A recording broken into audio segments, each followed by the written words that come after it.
En général, on voit qu'il y a des gens qui décrochent. Mais en fait, aujourd'hui, tout le monde est là, y compris les gens qui sont venus ici pour la première fois le mardi. Bienvenue, bienvenue, bienvenue. Et quand on regarde à nos partenaires, quand il y en a ici dans la salle, je voulais aussi vous saluer pour continuer à marcher avec nous le long de notre parcours et à soutenir le travail que nous faisons pour aider les immigrants et les réfugiés, nous ne les oublions pas, qui ont décidé que d'appeler le Canada leur demeure. A reminder that all Toutes les sessions ici, y compris la plénière, et dans les deux langues. Si vous n'êtes pas bilingue dans ces deux langues-là, allez prendre des casques. Vous les trouvez, vous sortez et c'est juste à la droite. Vous n'avez même pas besoin d'une carte d'identité. Et une fois que vous avez terminé, vous les ramenez là-bas. On vous encourage donc à vous exprimer dans une des deux langues. Je vois Caroline qui est en train de faire le tour de la salle avec une sacoche rouge, de lui acheter des tickets. Un, c'est pour ça, il faut, ça, c'est 5 dollars et 5 billets, c'est 20 dollars. Rappelez-vous, pour gagner, il faut être sur place. Et sur place, vous pouvez aussi gagner un tableau qu'on est en train de faire à l'heure actuelle. Et il y a aussi des plantes que vous voyez là-bas. Donc, les tickets, vous allez maintenant être riche, plus riche, quand vous êtes arrivé ici. Bien, vous allez avoir des fleurs pour votre maison ou votre bureau, ou bien un tableau. Fini la pub. okay. I will speak slowly as my Je vais parler très lentement alors que tous les gens se promènent et arrivent à leur table. On a 500 personnes enregistrées. Presque tout le monde est là. C'est une conférence énorme. Rappelez-vous, c'est pas tout le monde qui est là parce qu'il y a des gens qui sont en ligne, au moins 100. Ceci donne une idée du fait que les gens sont dévoués à Okassi.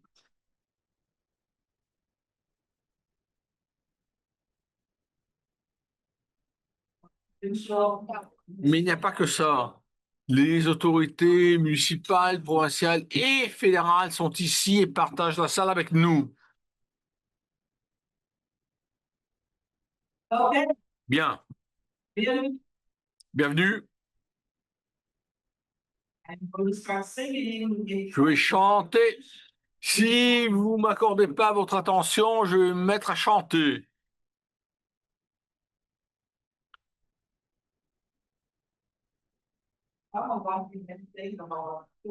Je peux être plusieurs choses, cinéaste, avocate, avocate même pour une entreprise. Je sais que ça n'a pas de sens, mais c'est comme ça. Bien. Il y a les gens qui s'amusent un peu trop. C'est un plaisir immense, en fait. Oui, c'est ça. Est-ce que si vous m'entendez, il faut que vous applaudissez? Faites-le 2 fois, faites-le 3 fois.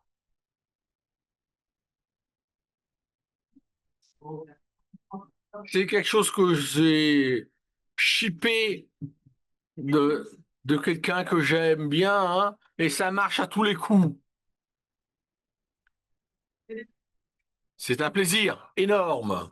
Maintenant que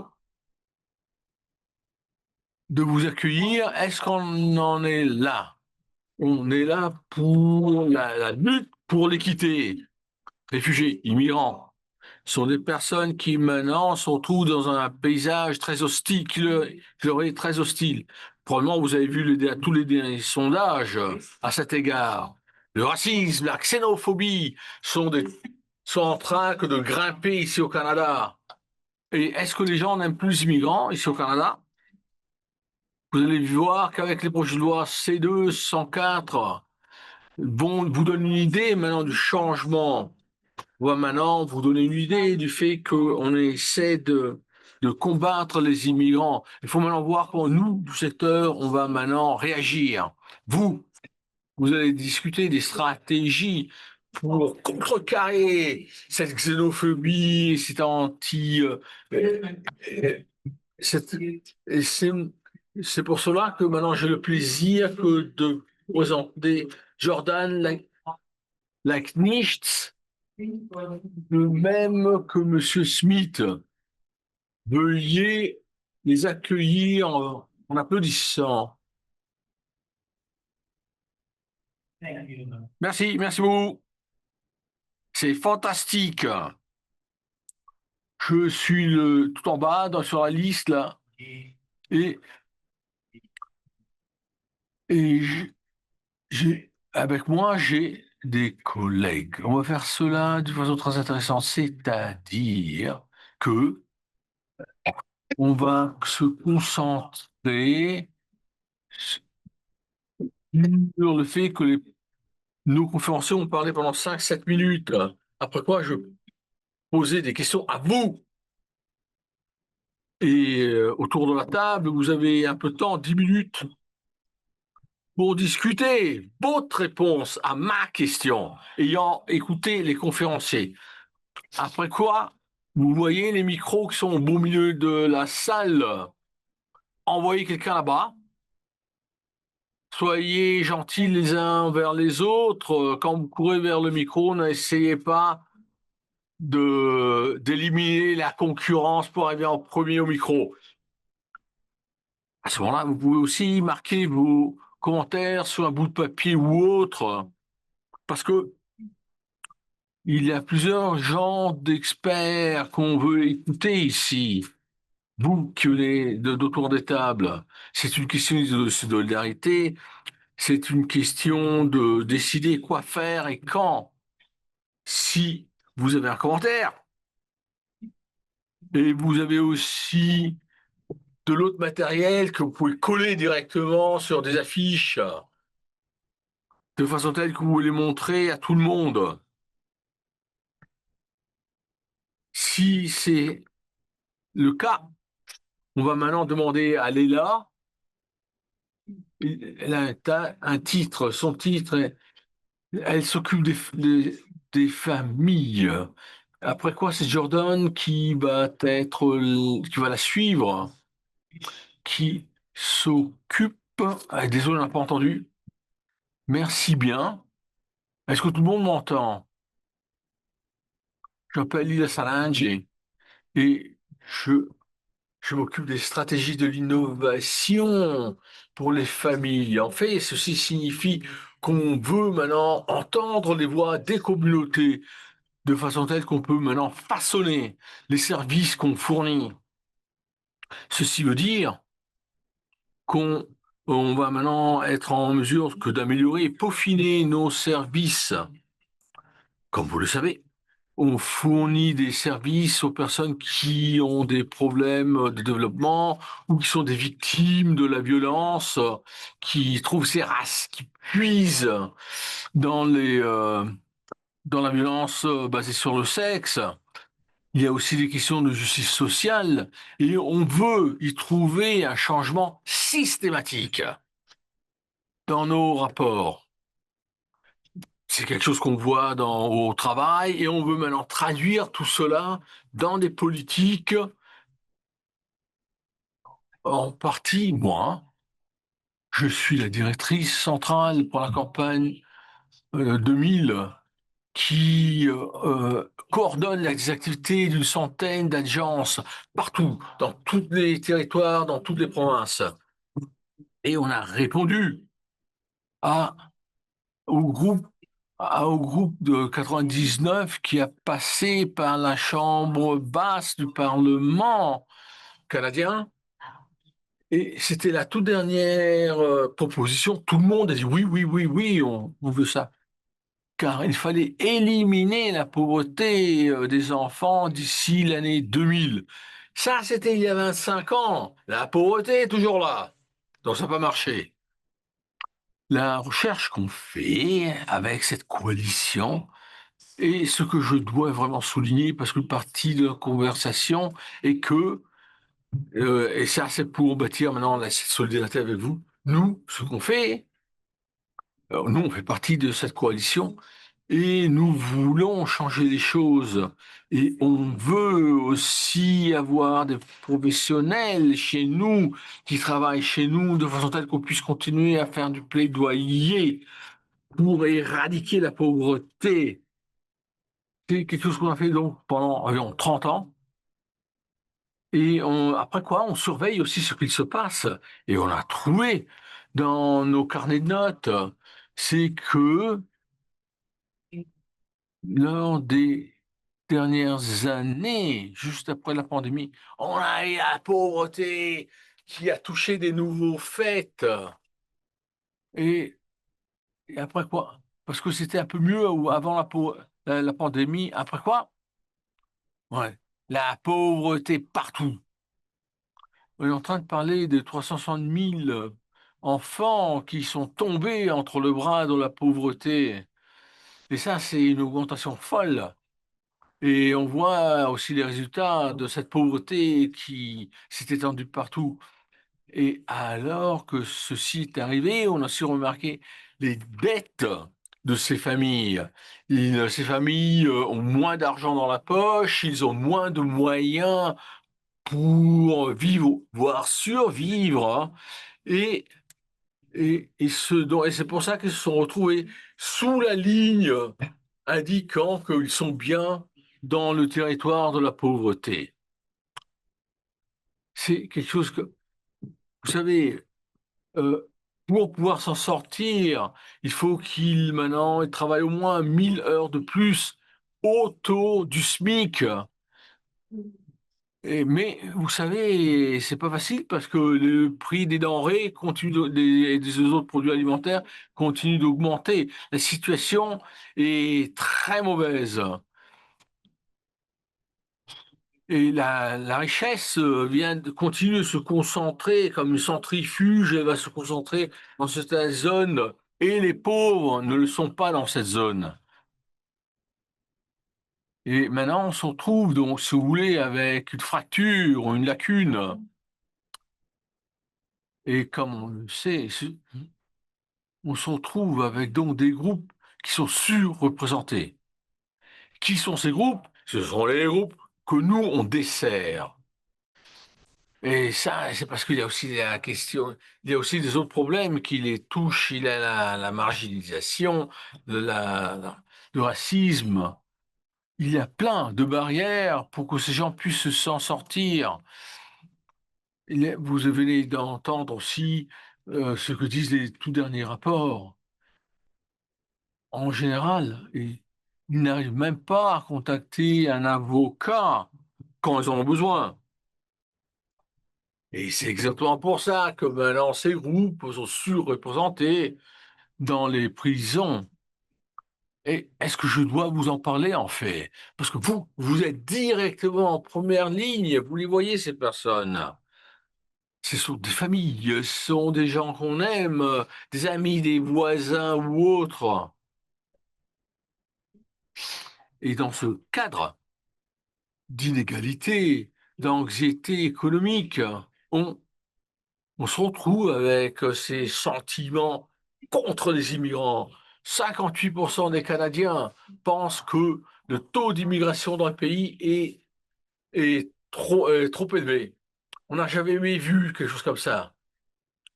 Et c'est pour cela qu'on dit qu'il y a des problèmes de logement, il y a des problèmes de ceci, il y a des problèmes de cela. Ces rapports montrent que on il y avait aussi des lignes politiques. Par exemple, plus de 80% des gens qui votent conservateurs sont contre les immigrants. Le taux bien moins élevé parmi les libéraux et les néo-démocrates. Pourquoi? Ben, parce que c'est quelque chose maintenant qu'on retrouve dans les politiques des partis qui sont au pouvoir. On essaie maintenant de changer les lignes directrices pour les demandeurs d'asile. Et donc, nous, on doit jamais baisser la garde, hein. Et je regarde, hein. Enfin, pour regarder, j'entends que je suis très intéressé à vous écouter parce que je veux travailler avec tout le secteur pour travailler. Et je voudrais vous citer, et c'est avec ça que je termine ma présentation, car ça réfléchit ce qu'on peut faire en ce temps de crise. C'est une citation venant de Roosevelt, de Eleanor Roosevelt. Elle est en train de parler des droits de la personne. Tout ceci commence à côté de nous. Ce sont de petites actions qu'on peut même pas voir, mais c'est là que ça commence. Et ça commence dans ces rapports avec ces personnes. Ça commence dans beaux services avec ces personnes.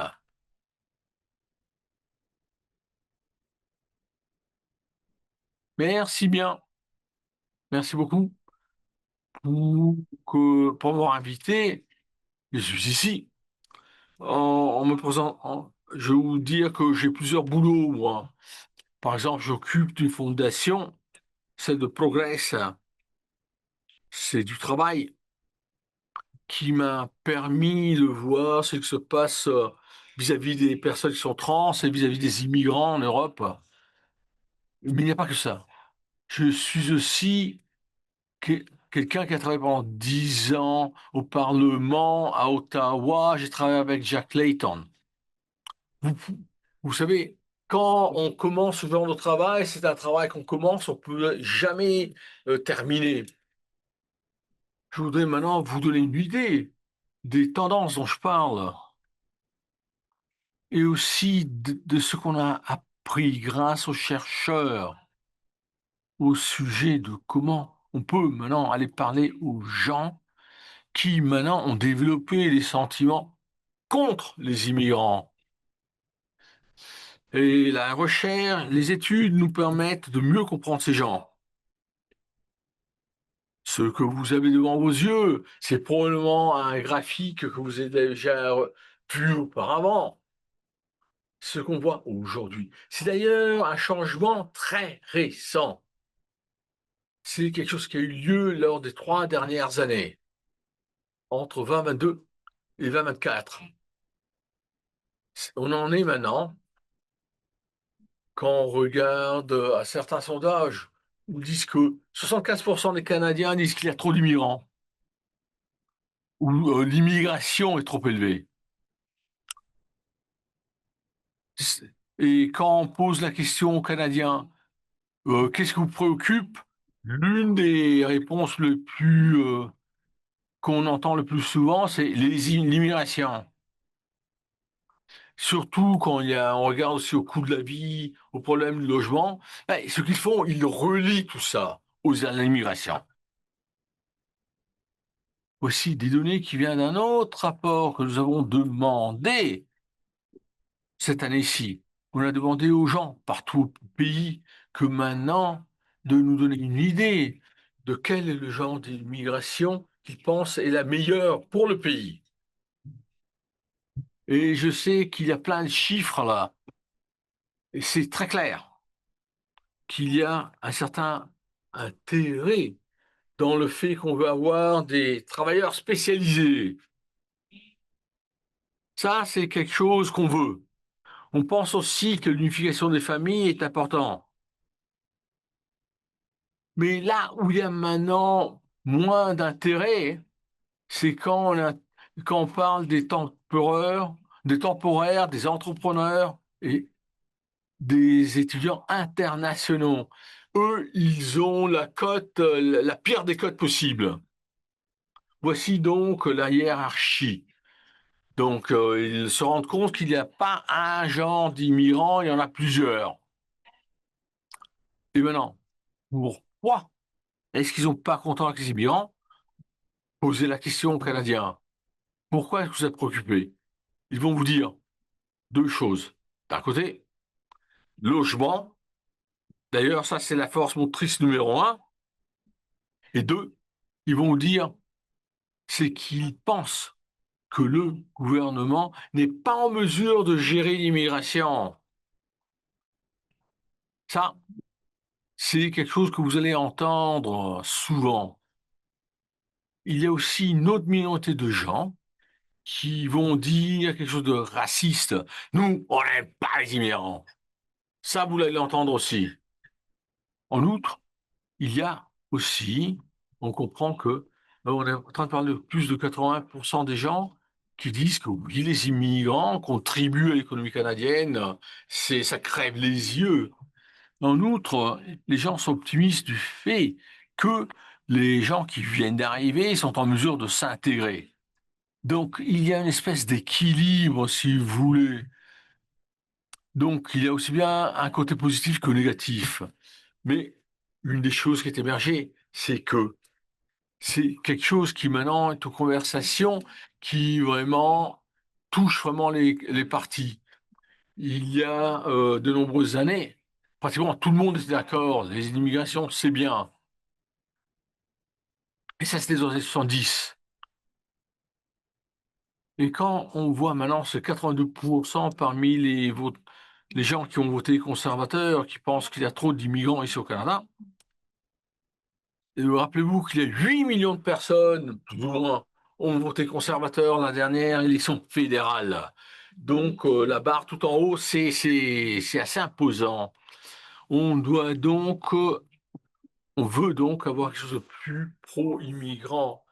Si maintenant ces gens sont plus intéressés au message contre les immigrants, c'est peut-être parce qu'il faut vraiment examiner ces données.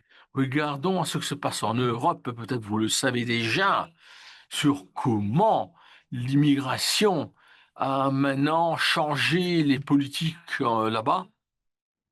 Il y a des choses qu'on peut apprendre. Comme vous voyez, il y a des choses qui changent et peuvent changer très rapidement. En Allemagne, par exemple, hein, quand Merkel a dit on peut le faire, et elle a amené plein de réfugiés syriens, on a vu le premier mouvement contre les immigrants et les premières lois contre les immigrants. Donc, c'est des changements qui peuvent arriver très vite, avant même que l'élite politique s'en rende compte. Autre chose, c'est que c'est pas seulement une question d'économie, c'est aussi une question de sentiment de précarité. C'est-à-dire, quand on regarde l'Europe, les gens qui sont le plus contre les immigrants sont pas les plus pauvres. C'est les gens qui travaillent et n'ont pas beaucoup d'argent. Eux, ils sont pas contents. Ils pensent qu'ils ont quelque chose à perdre. Ils disent que leurs enfants vont pas avoir un meilleur avenir que le leur. Donc, il y a aussi une question de couche sociale. Et l'autre chose, c'est qu'on voit aussi, lors de la dernière décennie en Europe, c'est quand la polarisation a lieu, quand on parle d'immigration, quand ça devient quelque chose qui touche maintenant les partis politiques, c'est pas seulement le parti politique qui s'en occupe, qui va avoir un effet. C'est quelque chose qui maintenant est en train de changer et façonner la société d'une autre façon. Car maintenant, tous les partis politiques veulent maintenant, d'une façon ou d'une autre, avoir une partie du gâteau. Donc, qu'est-ce qu'on doit faire pour arrêter ce train qui est un train qui peut faire pas mal de dégâts? Deux, trois choses là. Ça, ce sont des choses qu'on a remarquées là-bas en Europe, et pas seulement là-bas, mais aussi aux États-Unis. Il y a des messages qui marchent quand maintenant on pense de façon sérieuse aux soucis économiques des gens. Vous savez, ces luttes économiques, et c'est pas quelque chose qu'ils ont inventé en fait. La question de la solidarité marche bien mieux que celle de l'économie. C'est parce que quand on regarde aux questions des dommages, ça démoralise les gens. Ça donne pas un parcours pour agir. Quand on parle des avantages économiques, c'est vrai que les immigrants vont les amener, mais si maintenant les gens pensent qu'ils ils n'ont aucun avantage, ils s'en foutent, ils sont contre-foot. Si maintenant on va travailler ensemble, et ceci va amener tout le monde à trouver quelque chose du beurre dans leurs épinards, c'est pour cela qu'il faut proposer des valeurs communes. Et ça, c'est peut-être l'endroit où on peut commencer. Et il faut aussi parler directement de ce qu'il arrive. On ne peut pas laisser les politiciens nous subdiviser. Et on ne peut pas maintenant parler des méchants comme étant les immigrants.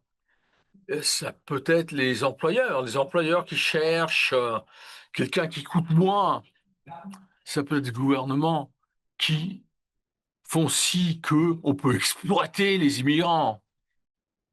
Et donc, on doit renforcer les droits de tout le monde. Ça peut marcher. Ou maintenant éliminer ou au moins mitiger les arguments des gens contre les immigrants. Rappelez-vous aussi que notre système d'immigration n'est pas simple. Il y a, il y a des gens qui sont nés ici au Canada et ils ne savent même pas qu'est-ce que c'est. Même si leurs enfants, enfin, sont les enfants de quelqu'un qui sont venus ici. Ils n'arrivent pas à comprendre quelle différence entre étudiants, temporaires, réfugiés ou autres. Ils comprennent en général qu'il y a ce qu'on a vu, ce qu'on a vécu. Et c'est comme ça qu'ils pensent. Quand maintenant on est en train que de parler à ces gens, quand on leur parle de leur vie vécue, ça, c'est quelque chose par quoi il faut passer, de façon telle qu'on puisse leur expliquer les choses. En général, je pense que ceci vous a aidé.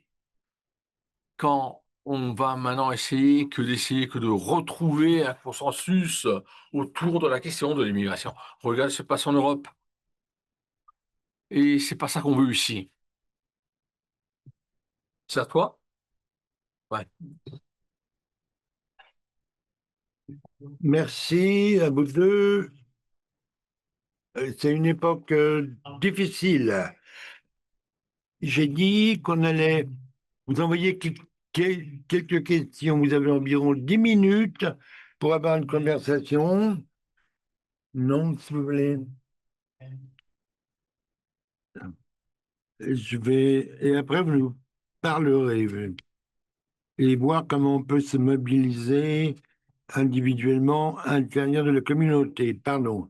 Il y a des autocollants, si vous voulez rédiger des choses, mettez ça sur les tableaux mobiles et discutez dans la salle. On va jouer, on va passer un peu de jazz pour Pinhat.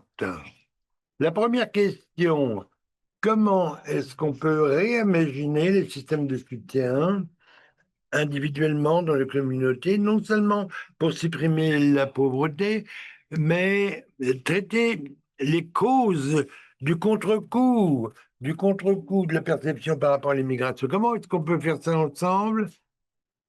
Alors, et ensuite, en fonction de ce qu'on voit au niveau du monde, quelles sont les choses qui sont importantes pour nous alors qu'on aborde ces questions dans nos communautés? J'écoute les nouvelles chaque matin, il y a des gros titres. Maintenant, au sud de la... On dit que maintenant les Sud-Africains blancs sont les victimes de l'immigration. Alors, comment est-ce qu'on peut... Qu'est-ce qui change dans l'atmosphère, qui suggère quelque chose? Qu'est-ce qu'on peut faire? Que peut-on faire? Comment est-ce que comprend ces changements et comment ça nous affecte et comment on se défend? Qu'est-ce qu'on peut faire? Pas dans notre jardin, pas chez nous. Troisième question, quelles sont les actions doit-on adopter en tant qu'organisateur communautaire, comme partisan, comme décisionnaire pour apporter des changements et arrêter et renverser les tendances qu'on observe et pour aller vers un espace plus sécurisé, un espace plus progressif, Alors, si c'est d'accord avec vous, je vous donne 10 minutes. On va surveiller l'horloge pour que vous puissiez revenir au micro. Et alors, allez-y. Hi, folks. Just 1 minute. Some people have asked for the question. On a demandé, il y a des gens qui demandent qu'on répète les questions.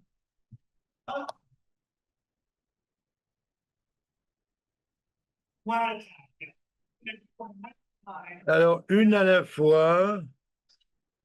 Et je vais vous donner quelques minutes pour la première question. Et après, il y a beaucoup de facilitations dans cette salle. Première question. Comment est-ce qu'on peut rebâtir des systèmes de soutien, non seulement pour réduire la pauvreté, mais traiter les causes du contre-coup? Encore une fois, comment est-ce qu'on peut réimaginer les systèmes de soutien pour réduire la pauvreté et traiter les causes, les racines du contre-coup racisme et sentiments anti-migrants? Hi, folks. Alors, on dirait que les conversations vont bon train. J'ai besoin de votre attention. On va passer à la deuxième question, s'il vous plaît. Allô?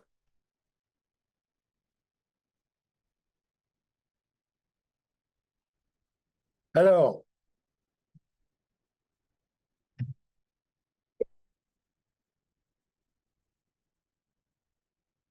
non, vous ne voulez pas que je chante.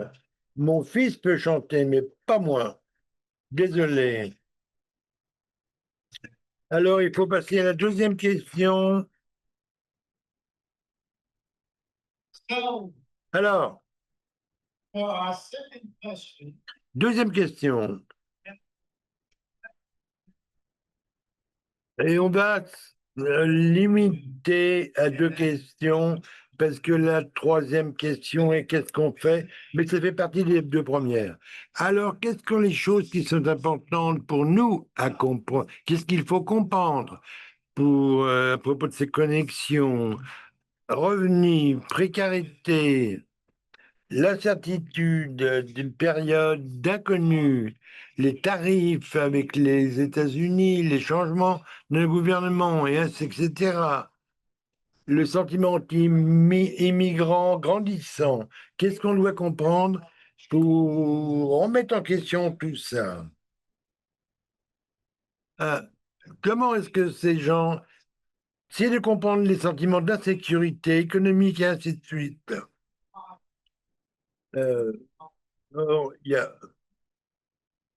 j'ai vu, il y a toute une pile de ressources, et quasiment c'était un cartoon qui disait ouais, les immigrants volent votre emploi, et ainsi de suite. Comment est-ce qu'on commence à traiter ces problèmes avec les gens qui se sentent tout à fait menacés, les Canadiens qui se sentent menacés ou autres? Comment on traite les insécurités alimentaires et qui blâment les immigrants pour tous les problèmes? Et qu'est-ce qu'on peut faire? Quelles sont les actions que l'on peut adopter pour surmonter ces problèmes? Hi, folks. Alors, oui, si la 401 roule, mais Oui, je sais. C'est pas toujours le cas. alors, je vais commencer à chanter, peut-être que ça va être utile. Allô?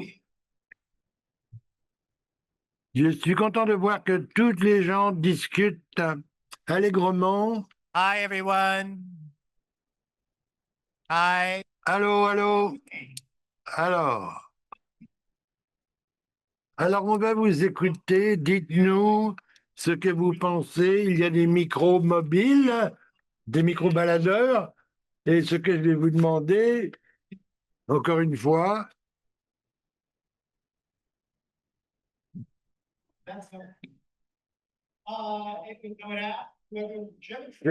alors, quelle que soit la table qui veut commencer, utilisez le micro, levez-vous, faites comme vous voulez. Et dites-nous ce que votre table pense par rapport comme réponse, par rapport à la première ou la deuxième question. Quelles sont les actions que l'on peut adopter pour apporter des changements à ce qui se passe aujourd'hui? Qui veut ouvrir la danse, le bal? Ne soyez pas timide.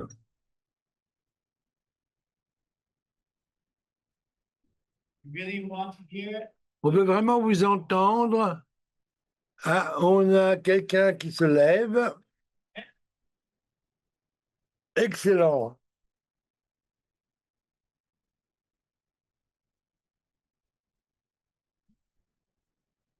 Moi, je peux le faire. D'accord. Pour la question.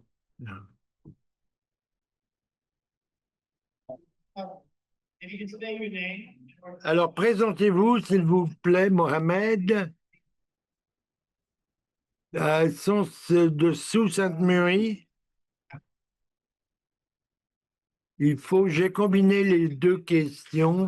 Comment est-ce qu'on peut adresser les causes, les racines du problème? Pour régler les problèmes de la pauvreté, il faut comprendre qu'est-ce que c'est la pauvreté. Et peut-être et rencontrer les clients là où ils sont, pas là où on veut qu'ils soient. Il faut J'ai suivi une formation de lutte contre la pauvreté il y a quelques semaines. En tant qu'agence, on essaie de soutenir les clients pour qu'ils s'intègrent et surmontent les défis. Nous sommes, je ne vais pas généraliser, mais on est très orienté sur les résultats, les accomplissements, les objectifs à long terme. Qu'est-ce que où vous voulez être dans 1 mois, dans 5 ans, et ainsi de suite. Mais en fait, ce qu'on doit faire, c'est les faire sortir de la pauvreté. On ne parle pas la même langue, en fait, le même langage, parce qu'ils sont dans un mode de survie. Leur plus gros problème, c'est comment je peux donner de la nourriture à mes enfants, comment est-ce que je peux prendre l'autobus. On ne voit pas ces choses. Donc, pour mieux les soutenir, il faut comprendre la nature de la pauvreté et comprendre les défis. Et il y a un livre, j'ai pas entendu le titre. C'est une bonne formation, c'est un bon livre.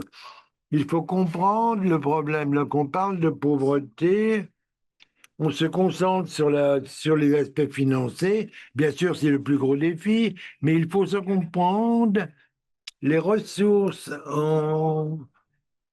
les connexions sociales, les réseaux, les problèmes de santé mentale, le problème de spiritualité. Est-ce qu'ils ont la connaissance sur les ressources communautaires pour surmonter leurs problèmes? Encore une fois, il faut les rencontrer là où ils sont, pas là où on veut qu'ils soient. Et je pense on est plus fort lorsqu'on travaille ensemble. En tant que partenaire, on doit travailler ensemble pour créer un système, pour examiner les racines du problème et rencontrer les clients là où ils sont, pas là où on veut qu'ils soient. Nous avons des commentaires en ligne. Parce que j'aimerais les mentionner. Ça souligne ce que Mohamed vient de dire. La pauvreté, ce n'est pas uniquement le manque de revenus. Et il y a des symptômes invisibles. On ne peut pas répondre à la pauvreté avec des solutions fragmentaires.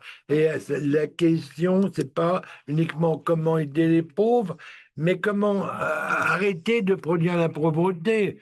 Il faut créer des systèmes bâtis autour de la dignité et l'habilitation. Comment est-ce qu'on examine les connexions entre les services et les organisations afin d'examiner les liens entre le logement, la santé mentale et ainsi de suite? Une autre table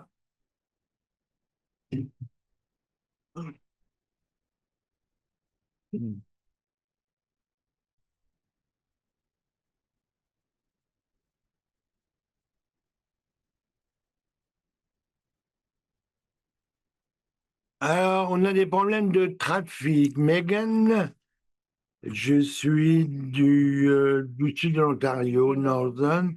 Une table fantastique là-bas. J'ai écrit sur des autocollants de façon à ne pas oublier mes points. D'abord, il y a la sensibilisation, formation, arrêter les microagressions, campagne anti-haine, les données, par exemple, avoir de bonnes données, ça aide pour aussi et montrer les vrais chiffres, les faits des données réelles, parce qu'on comprend mieux. Nous, on connaît les données, mais éduquer les syndicats et les employeurs ne s'est pas limité discussion. Comment on peut sortir les discussions dehors de cette salle? Il faut avoir des discussions difficiles et il faut avoir des conversations avec des fournisseurs de services, des décisionnaires, des résidents, des membres de communautés et déceler les préjugés sous-jacents, appeler un chat et faire de la promotion dans les médias sociaux. On passe beaucoup de temps dans les médias sociaux, il y a beaucoup de préjugés dans les médias sociaux. Il faut avoir ces conversations. Merci.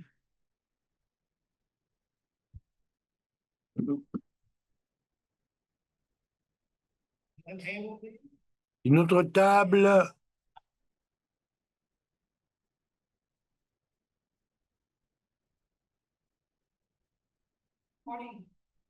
Christiania, directrice initiative de la centre de Kingston. On a parlé de narration d'histoire. Et une des sessions par Woodring a montré des statistiques. Pour moi, j'ai beaucoup appris. Il faut parler de narrative d'empathie. C'est se concentrer sur l'empathie, particulièrement à cette époque d'un statut économique, ce n'est pas, ça nous donne pas beaucoup d'élan. Si tout le monde se sent épuisé, si tout le monde a du mal, parler de petit, ça va simplement créer un sentiment, oui, moi aussi. Alors, ça sert à quoi? Alors, pour traiter les causes du contre-coup, il faut réfléchir à notre pouvoir et en tant que narrateur d'histoire et vraiment comprendre le cadre. Nous avons des histoires fantastiques, nos propres cheminements, les réussites de nos clients. Quelle est la meilleure façon pour nous de partager et d'encadrer cette histoire? Quelle est la sémantique qui fonctionne bien pour que les gens comprennent? Avec cela, se focaliser peut-être un peu moins sur les résultats que sur les produits finaux. Mais même, c'est un peu la même chose. On a des classes avec en tant que fournisseur de services, comment est-ce qu'on vend ce qu'on fait pour ceux qui sont peut-être critiques? Euh, Par exemple, j'ai cette classe de langage pour tant de clients parce que il faut répondre aux gens qui nous disent combien ça coûte ces cours de langue et ainsi de suite. Et j'ai créé ce défi pour moi-même.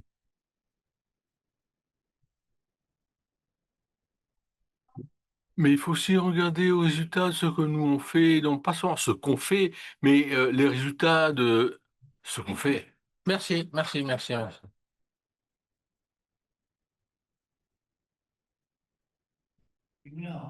Quelqu'un d'autre, Boulawa. il y a quelqu'un qui s'amène. Bonjour, je m'appelle Tania, je viens d'Ocassie et je viens d'une table très jolie qui est par là. Est-ce que tu peux parler plus proche du micro? Oui, merci. Je ne sais pas si on a répondu à la question. On a discuté et une des premières choses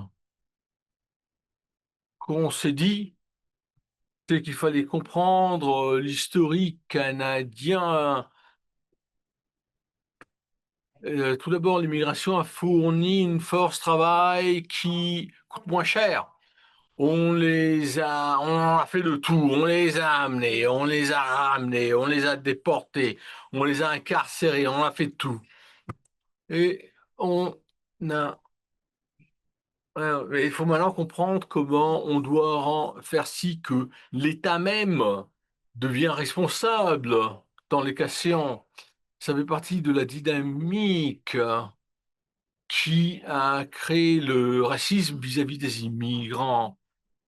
Et c'est quelque chose qu'on a, comme je le dis hier, vous savez, il y a même du racisme chez les immigrants, où il y a des gens qui sont là depuis davantage de temps et ils ont maintenant habité par des comportements racistes, alors que les gens qui viennent d'arriver, en fonction de leur statut, en fonction de comment ils sont arrivés ici, ils répondent différemment. C'est pour ça que c'est important que on doit regarder au travail qu'on fait, mais pas seulement ça. Vous savez, il faut aussi regarder au, au fait que nous, on se regarde, on doit maintenant comprendre quels sont nos propres préjugés et faire face à cela, et aux situations que pourraient se trouver dans notre propre vie. Ça aussi, c'est important, car, vous savez, c'était une expérience au pluriel. Vous savez, c'était pas quelque chose qui ne touchait qu'une seule personne. C'est ça? Ouais, je crois que c'est ça. Je crois que c'est ça. Merci, merci.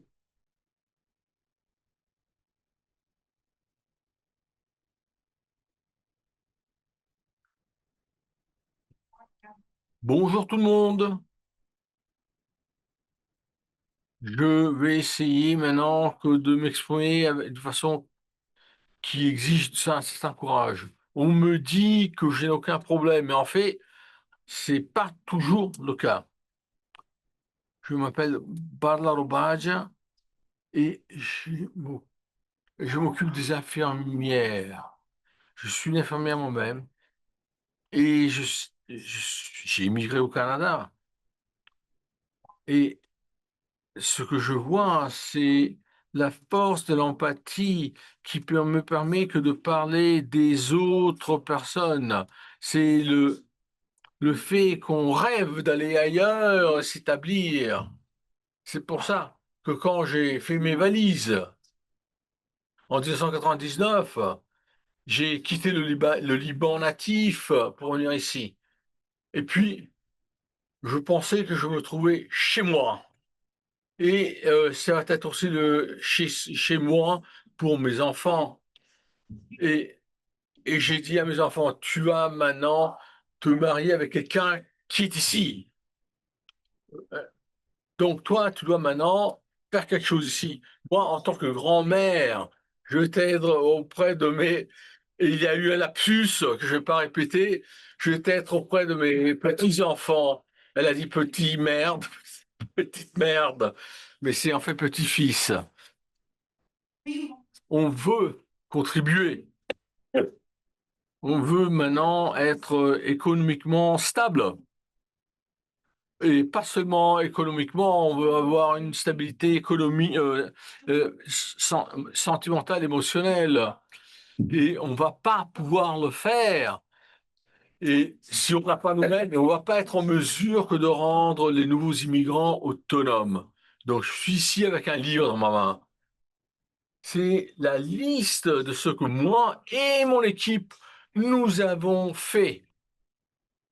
voicing this to the world. Et c'est ça qu'on veut maintenant proposer au monde, intégrer les personnes, et non seulement ici, mais ailleurs. Il n'y a pas que le Canada qui accepte des immigrants. Neighbors want to. Nos voisins,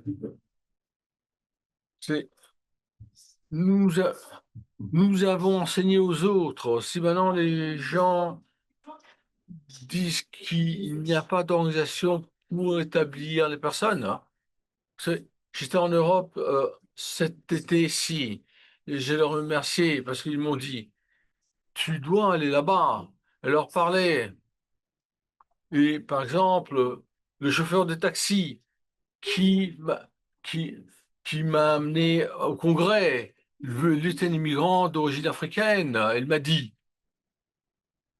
moi, ça fait 7 ans que je suis là et j'ai pas pu travailler comme ingénieur, mais j'envoie des revenus à ma famille de façon telle que je peux maintenant les voir une autre fois et bien vivre.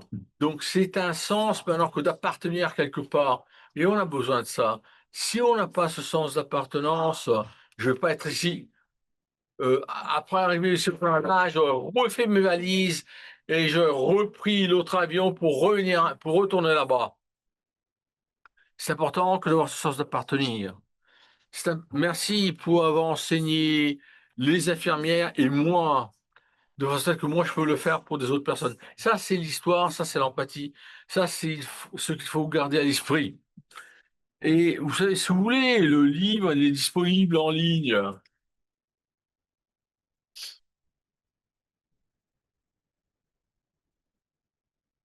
Je crois que j'ai vu quelqu'un quelque part dans la salle qui voulait dire quelque chose.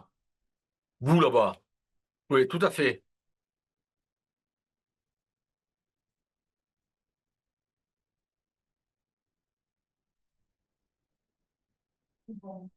Bonjour tout le monde.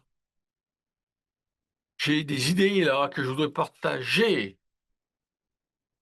Et ce qui peut-être quelque chose qui est à suivi à ce qu'on a dit au sujet des infirmières et infirmiers. C'est très intéressant que quand on parle de ces 82% contre les immigrants, mais si maintenant on regarde aux autres partis, que ce soit le Bloc québécois ou les Verts ou les libéraux, vous savez, on a quelque chose comme entre 40 et 50% des gens qui sont contre les immigrants. C'est donc quelque chose qui a changé, changé aussi chez eux. J'en parle parce que c'est pas seulement une question de parti politique, c'est quelque chose qu'on trouve partout. Autour de nos tables, on a parlé du fait que l'une des raisons, et ça touche à la deuxième question, c'est parce qu'il y a pas mal de précarité économique. Il y avait des gens qui ont habité le Canada depuis longtemps et ils ont vu que tout augmente. Il y a la flambée des prix. Ou bien on appelle le service de la ARC et ils nous laissent poireauter 2 heures au téléphone. Pareil dans les hôpitaux, il faut attendre 8 heures dans une urgence. Moi, je viens d'à côté de North Bay et j'ai remarqué lors des dernières années que les gens qui arrivaient étaient différents de ce qu'il y avait. Et on a aussi découvert que ça continuait. Donc la chose la plus simple pour quelqu'un qui habitait là-bas, c'est que quand il y a quelqu'un qui n'avait pas l'air local, hein, vous savez, il y a des gens qui arrivent ici, ils sont qualifiés. On a des infirmiers, on a des docteurs, on a des dentistes, on les amène ici. Mais il n'y a pas de boulot pour eux. Je travaille avec des immigrants qui sont qualifiés, qui sont venus parce que, mais ça prend 3, 4, 5 ans pour, par exemple, moi j'ai un dentiste, mais je dois payer 2 000 $ pour me qualifier en tant que dentiste. Pourquoi tu m'as donné un visa? Donc je travaille comme hygiéniste dentaire. Donc, je m'occupe de services oraux. Mais, vous savez, on dit qu'on n'a pas assez d'ingénieurs. J'ai rencontré une douzaine d'ingénieurs, mais ils n'arrivent pas à trouver un boulot. Ils viennent tous ici. La raison pour laquelle je vous en parle, c'est parce que c'est ironique, en fait, que bien qu'il y ait plein de gens qui viennent ici, c'est parce que nous les avons invités. On a voté pour les partis qui les a invités. Après quoi, on n'a pas un moyen pour les intégrer dans le tissu économique. C'est donc pour ça qu'on a besoin de des gens qui devraient, qu'il y a cette question du préjugé confirmé. Donc, moi, je vais toujours le croire. Je suis contre. Indépendamment des données qu'ils sortent, je ne crois pas à leurs données. C'est une espèce de cercle vicieux. On ne sait pas quoi faire. En tant que groupe, si on pouvait maintenant faire du plaidoyer pour faire quelque chose, n'importe quoi, pour améliorer les temps d'attente dans les hôpitaux, ou quand on appelle l'ARC, et on a plein de monde. Pourquoi on ne va pas les embaucher? Vous savez, il y a des fonds publics. Essayons maintenant que d'envoyer les infirmiers dans les hôpitaux, les docteurs. Pourquoi est-ce qu'ils sont en train faire les chauffeurs de taxi plutôt que de s'occuper de patients? Imaginez-vous si dans une année, peut-être deux, les citoyens du Canada vont aller à l'hôpital, ils vont à l'hôpital et puis l'urgence, c'est quelque chose d'urgence, c'est-à-dire tu arrives et puis on t'accepte. Donc, c'est pas parce que et les gens vont se rendre compte que la peau des gens n'a rien à voir avec ces questions. Donc on se trouve avec des gens qui sont pas des Canadiens. Et ils sont tous en train de travailler chez Tim Hortons. Mais c'est pas vraiment vrai. Ce sont des étudiants internationaux qui sont ici et qui viennent ici mais s'en vont. On est en train que de procéder des stratégies, changer les politiques de façon que nous, les citoyens du Canada, nous sommes en mesure, que ce soit dans les hôpitaux, parmi les livreurs, faire notre mieux de façon telle que les choses vont plus vite. À ce moment-là, on va se rendre compte que les bâtiments vont être bâtis plus vite. C'est Et c'est nous, on est en mesure que d'amener davantage d'immigrants. On peut les assimiler mieux. Merci.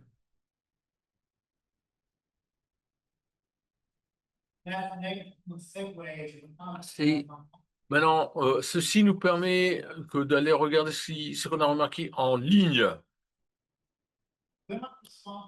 On n'est pas responsable pour le prix des denrées. On n'est pas responsable pour le prix des logements. On n'est pas responsable en termes de contrôle pour les services de la santé ou les services universitaires. Ça, c'est quelque chose qui vient d'ailleurs. Nous, on n'est pas responsable pour les taux d'intérêt. Donc, comment maintenant on fait ici que les entreprises, que les gouvernements, comme vous l'avez entendu, sont eux qui maintenant font retomber le problème sur les immigrants, comme si les immigrants contrôlent les coûts, les services et l'argent qui va, qui paie les services de la santé. On commence.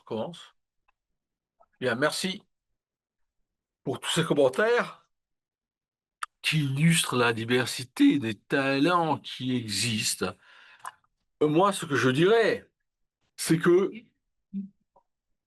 on doit aller là où les gens se trouvent.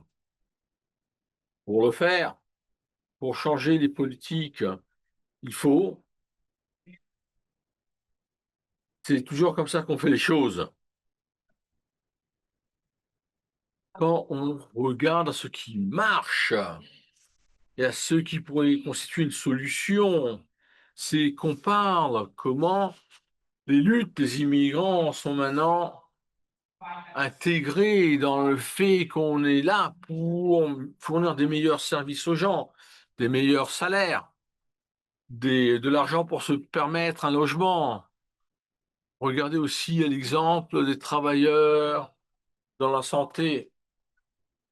Donc, c'est pas seulement une question de gens qualifiés, c'est aussi l'histoire des hôpitaux qui sont pas là pour pouvoir livrer des services parce qu'ils n'ont pas assez de monde pour le faire. Il faut donc regarder à comment tout ceci est maintenant relié. Ça, c'est peut-être la meilleure façon de faire ça qu'on peut faire changer l'opinion publique. L'autre chose que je vais vous dire, c'est que quand on regarde aux divisions au sein de la communauté des immigrants, quand on regarde à pourquoi la discussion a changé pendant des années et des années, il y avait une espèce de, de protection. Personne ne voulait parler mal des immigrants parce que ça, c'était pas mal de votes. C'est- On avait, on avait très peu d'années entre quand tu arrives au Canada et tu peux voter. Mais ce qui a changé, c'est qu'il y a eu maintenant qu'il y a plusieurs genres d'opinions au sein des immigrants. Et ça, c'est des gens qui sont arrivés avant, qui pensent d'une façon différente vis-à-vis des gens qui viennent d'arriver, ou bien c'est comment ils sont arrivés. Et là, on voit maintenant des discours différents. Nous, on suit les règlements. Les autres, chut, ils coupent la queue. C'est là, c'est pour essayer que maintenant que diviser les immigrants. Il faut en parler. Il faut résister de façon telle que maintenant l'opinion publique va changer dans quelque chose qui est politiquement acceptable. Et moi, je pense qu'il y a pas mal de choses qui ont de la valeur. On peut trouver des alliés au Canada. Un des projets pilotes qui a bien marché, a eu lieu dans la zone la plus bleue et remplie d'hommes. C'était le bâtiment. Et ça marchait parce que euh, ce qui s'est passé, c'est que sur les chantiers, les gens qui n'avaient pas de documents, ils arrivaient tous les jours, ils travaillaient, et ils travaillaient parce qu'ils voulaient nourrir leur famille. Ils ne pensaient pas que ces gens devaient être maintenant traqués par la police. C'est d'une solidarité qu'on a trouvée entre ces deux genres d'ouvriers.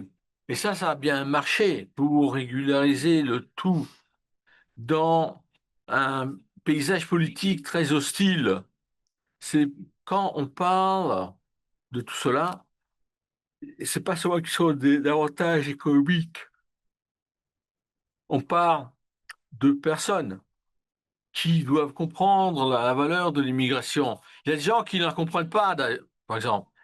Mais il faut donc leur expliquer en des termes qu'ils vont comprendre. Et ça devrait faire changer l'opinion publique.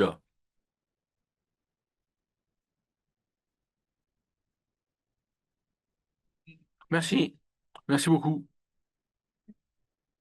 La question est une question qu'on a posée, et on l'a encadrée dans le fait qu'on n'est pas responsable. C'est les politiques, c'est le gouvernement. Ce sont des décisions prises au niveau législatif. Or, nous devons maintenant dire, on ne peut pas jeter l'éponge, je veux dire, ça arrive. Et puis, qu'est-ce qu'on peut faire? Non, c'est des problèmes, mais ils sont énormes. Et nous, on a notre propre responsabilité. La raison pour laquelle je vais au boulot tous les jours, c'est pas parce que je pense que la pauvreté infantile va disparaître. Non, c'est parce que le soir, quand je vais dormir, je peux dormir. Bon, parce que vous savez, j'ai trois jeunes chez moi. Je m'assurer qu'on doit maintenant aider les gens, assurer les jeunes, les autochtones, par exemple, qui comptent les choses sur cette génération. Et donc, ils regardent toujours à leur propre génération, celle d'avant et celle d'après. Oui, tous les commentaires que j'ai entendus sont des suggestions incroyables, des idées incroyables sur comment on peut changer l'opinion publique. Et donc, on se retrouve avec des petites vagues qui peuvent arriver. Et on va donc avoir, avec le temps qui s'écoule, ces effets et ces retombées. Donc, je ne suis pas préoccupé. Et je pense qu'il y a pas mal de choses qui sont très puissantes dans ce qui est dit. Et quand on regarde aux partis politiques de droite, ont pas mal d'argent, bien plus d'argent que nous. Et ils ont investi tout cela pour discuter du fait que la pauvreté, et c'est malheureusement, on va toujours vivre avec des pauvres. Vous savez, il y a des messages puissants qu'on entend et pour lesquels les gens ont payé. On doit donc développer nos propres messages et les partager de façon telle que, selon nous, la pauvreté est une invention sociale.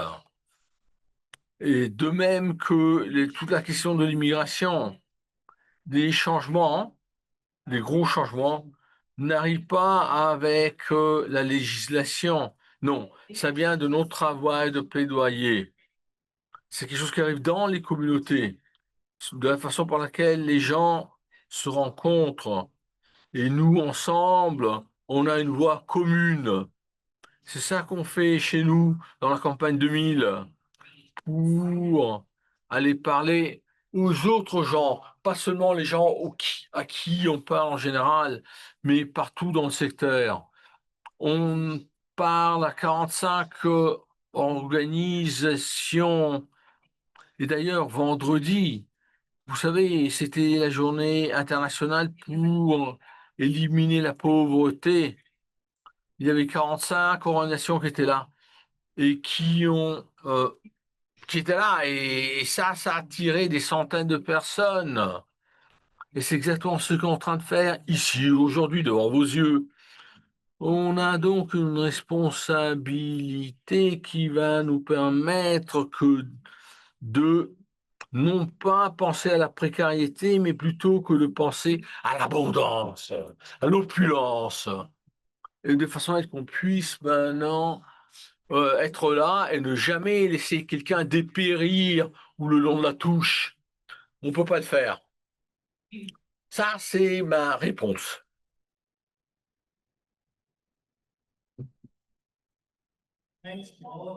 Merci, un grand merci à vous tous. C'est un programme très intéressant. Je crois qu'on a maintenant une pause santé. Allons faire le boulot. On se retrousse les manches. Merci. Et le pain sur la planche. Merci beaucoup.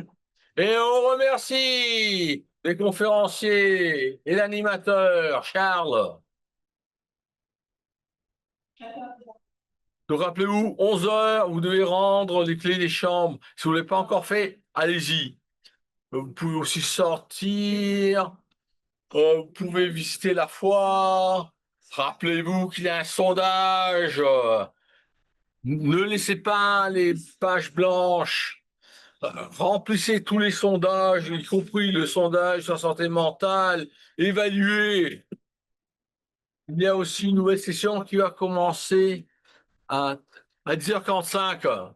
Jordan m'a envoyé un courriel qui m'a dit que, au cas si t'aimes, et il t'aime beaucoup à cause de ton visage. Il y a des gens en ligne qui me l'ont dit et qui m'ont dit de te le dire. Un grand merci à tout le monde. Merci.